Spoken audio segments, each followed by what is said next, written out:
वापस आता हूँ आपकी बात पे। आप ही के ही शब्द थे कि पार्टियां अगर ये सोचें आज की डेट में कि सत्ता में आने के लिए कुछ भी कर देंगी, कुछ भी वायदे कर देंगी, तो वो आज की डेट में नहीं होने वाला नहीं है उसकी ये पॉसिबिलिटी। आप लोगों की ही सरकार बनी है इस बार, जो करंट सरकार है, जहाँ पे इस तरीके की गारंटियां दे दी गई। पहली बात तो मैं समझ गया था आप वही क्वेश्चन करने वाले हैं। पहला तो 58 साल की नौकरी नहीं समझ में आती।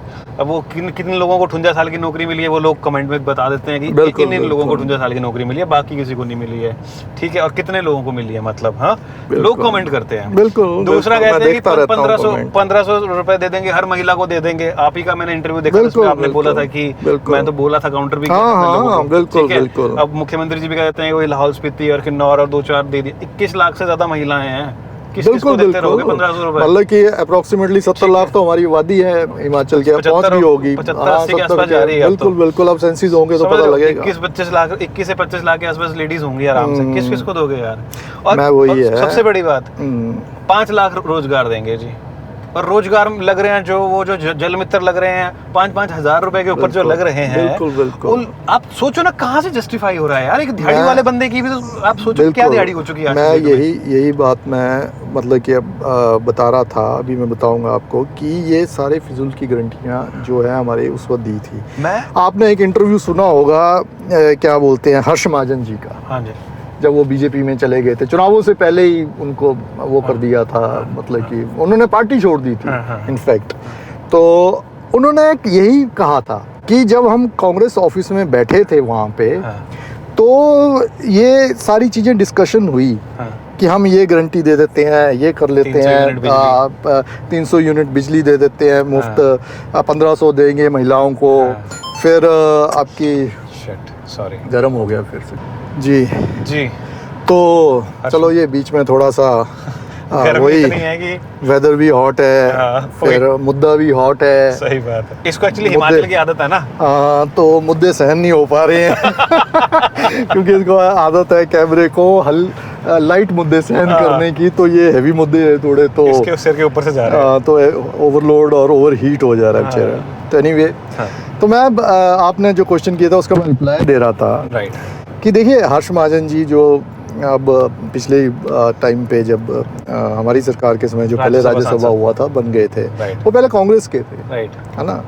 तो उनका भी मैंने एक बयान सुना था, क्योंकि आई was not a part of committee, Congress committee मतलब स्टेट या कुछ इसमें। तो उन्होंने भी यही कहा था उस वक्त जब उन्होंने कांग्रेस छोड़ दी थी, मतलब कि उनको भी कुछ हो ही होगी कोई बात, तभी उन्होंने छोड़ी। ऐसे कौन पार्टी छोड़ के जाता है?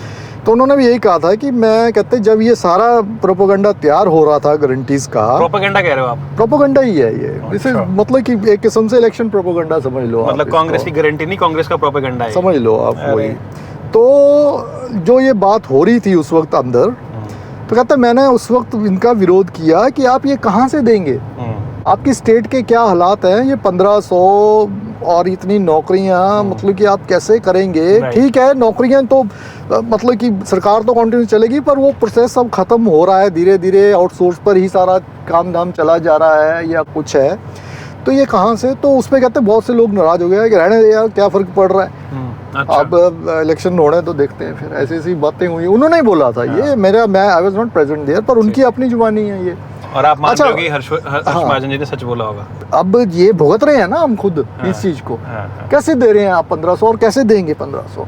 ठीक है, एक मुद्दा था उसका ओपीएस वाला, उस पर वर्कआउट किया गवर्नमेंट ने, बहुत से एम्प्लॉइज साथ चले हैं। अभी भी हम उन्हीं को यही चीज़ों से डरा रहे हैं कि कल को बीजेपी गवर्नमेंट आएगी तो आपकी ओपीएस बंद हो जाएगी या कुछ है। तो क्या पता कल को बीजेपी भी अपना माइंड सेट कर ले कि नहीं यार ये अच्छा मुद्दा है, लोगों के हित के साथ जुड़ा हुआ मुद्दा है, तो इसको जो है हम वो करने की बजाय इसको वो कर लेते हैं, लेफ्ट लेना है, ऊपर वाला ले लो, ऊपर ले लेते हैं, नीचे तो ये एयरपोर्ट फिर ट्रैफिक आ जाएगा आगे, ऊपर का खाली है वहाँ से घुमा लेंगे गाड़ी फिर। ठीक है। तो उनको भी ये लगेगा कि हो सकता है लगे कल को कि लोगों के और एम्प्लॉयज़ के हित के साथ जुड़ा है, तो हम अपना वाला सिस्टम जो है वो बंद करते हैं और ओपीएस को ही कंटिन्यू करें।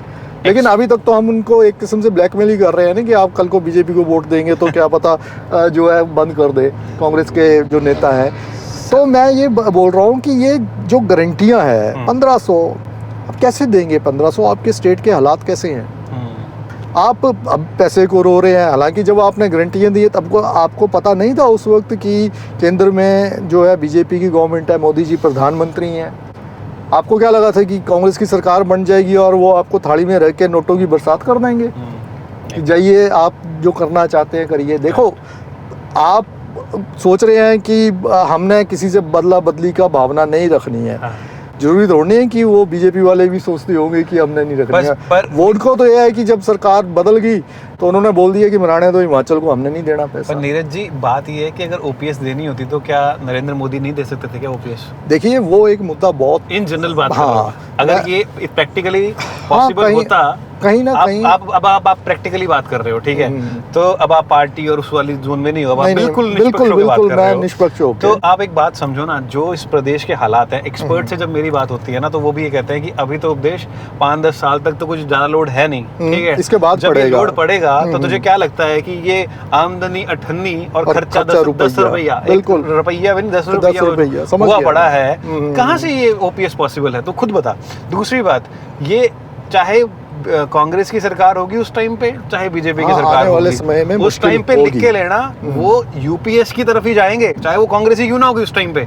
कहीं ना कहीं कहाँ से दोगे पैसे? आज की डेट में रियलिटी ये है कि जो ब्यूरोक्रेट्स हैं, जो आईएएस लेवल के अधिकारी हैं, आईपीएस, उन लोगों ने भी यूपीएस में कन्वर्ट करना शुरू कर दिया हुआ टाइम से। बिल्कुल बिल्कुल। क्योंकि उनको पता है कि वो, पता क्या कहते हैं, वो हालात ऐसे हैं कि कुछ टाइम के बाद अपने को ऐसा लगता है कि सैलरी भी आएगी कि नहीं आएगी, वैसा भी हो सकता है। ये रियलिटी है। बिल्कुल बिल्कुल, इस वक्त हालात बने हुए हैं। आप ये कुछ ड्रामे कर लेते हैं, एमएलए की 2 महीने की तनख्वाह, मंत्रियों की 2 महीने की, सीनियर अधिकारी 15 दिन की तनख्वाह, ऐसे कुछ करके उन चीजों से इफेक्ट नहीं पड़ेगा।